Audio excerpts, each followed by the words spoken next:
মুখের একাংশ পোড়া, দুই হাতের অনেক আঙুল নেই, হাঁটতেও কষ্ট হয়। তারপরও চাঞ্চল্যের শেষ নেই ছোট্ট শিশু আরাফাতের। সন্তানের জন্য ব্যাকুল সোহেল ও জান্নাতের বিয়ের ৫ বছর পর আরাফাতের জন্ম। বহু প্রত্যাশিত সন্তানের উপর অশুভ কোনো শক্তির যেন নজর না পড়ে, সেজন্য ঘরের বড় হাঁড়িতে করে সব সময় ছাই চাপা আগুন রাখতেন জান্নাতুল। আর এটাই কাল হয়ে দেখা দিল প্রাণের সন্তানের জন্য। আলগা বাতাস আসবে এই জন্য বড় পাতিলে করে আগুন রাখা হয়েছে আর কি, ছাই আগুন। তখন আমি আগুনের পাশে ওকে নিয়ে বসা ছিলাম, তখন আমার জ্ঞান হারাই মাথা ঘুরে পড়ে যায়, ও আমার কোল থেকে ওই ছাই আগুনে পড়ে যায়।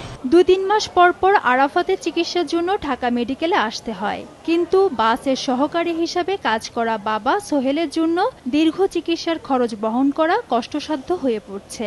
৪ বছর ধরে মেডিকেল ট্রিটমেন্ট অবস্থা চলতেছে। আমার জায়গা টাকা টুকা যা ছিল সবগুলো শেষ। এখন মনে করেন এবার ৪-৫টা অপারেশন আছে বাচ্চার। এই অপারেশন করার জন্য আমার কাছে তেমন টাকা টুকা নাই।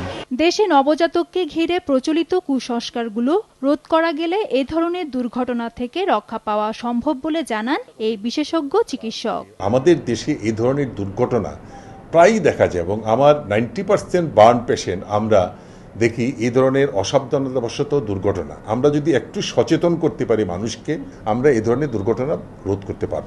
একদম স্বাভাবিক কোনোভাবেই হয় না, তবে একটা ফাংশনাল ভালো পজিশন করে দেওয়া যাবে। হাতটার জন্য সে কাজ করতে পারে, বাচ্চাটা বড় হলে পায়ে যেন ঠিকমতো হাঁটতে পারে। আরাফাত এখন ঢাকা মেডিকেলের বার্ন ইউনিটের ২ নম্বর শিশু ওয়ার্ডে চিকিৎসাধীন রয়েছে।